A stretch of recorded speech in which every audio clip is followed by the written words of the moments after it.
രാവിലെ തന്നെ വീറ്റ് ദോശ അഥവാ ഗോതമ്പ് ദോശയും 2 ബുൾസയും കുറച്ച് മീൻകറിയും കൂട്ടി രാവിലത്തെ ഫുഡും കഴിച്ചു. ഓണാഘോഷ പരിപാടിയൊക്കെ കഴിഞ്ഞ് ഞാൻ ഇന്ന് തിരിച്ച് കൊച്ചിക്ക് പോവാ. അപ്പൊ നേരെ ചെന്ന് താരുമായി കണ്ട് ടാറ്റയും കൊടുത്ത് ഒരു ഫ്ലൈങ് കിസും കൊടുത്ത് അവിടെ നിന്ന് ഇറങ്ങി. അവിടുന്ന് നേരെ പോയത് നമ്മുടെ ജിത്തുവിന്റെ അടുത്തേക്കാണ്. വേറൊന്നിനുമല്ല, കാത്തിരുന്ന് ഒടുവിൽ നമ്മുടെ ജിത്തുവിനും പെണ്ണ് കിട്ടി.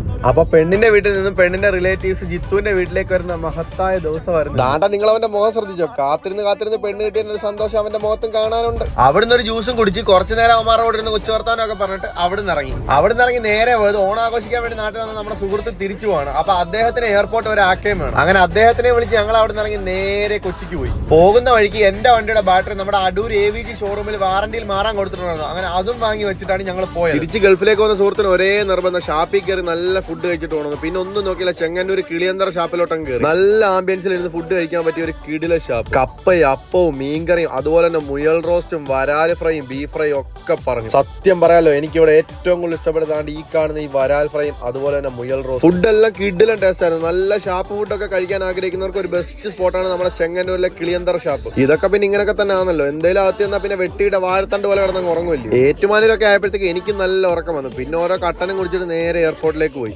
അങ്ങനെ ഏകദേശം 7 മണിയൊക്കെ കഴിഞ്ഞപ്പോഴത്തേക്ക് ഞങ്ങൾ എയർപോർട്ടിലെത്തി. എന്നാൽ പിന്നെ ഇനി അടുത്ത ഉത്സവത്തിന് കാണാമെന്ന് പറഞ്ഞ് അയാൾ പോയി. എയർപോർട്ടിലെ കക്കൂസ് ഇച്ചിരി പ്രീമിയം കക്കൂസ് ആണല്ലോ, അതുകൊണ്ട് കക്കൂസിലൊക്കെ ഒന്ന് പോയി മുഖമൊക്കെ കഴുകിയിട്ട് ഞാൻ നേരെ പോകുന്ന വഴിക്ക് നല്ല വിശപ്പുണ്ടായിരുന്നു. നല്ല ചൂട് പുട്ടും പപ്പടവും അതുപോലെ തന്നെ ചിക്കൻ റോസ്റ്റും എല്ലാം കൂടെ കൂട്ടി ഒരു പിടി പിടിച്ചിട്ട് നേരെ റൂമിലേക്ക് പോയി.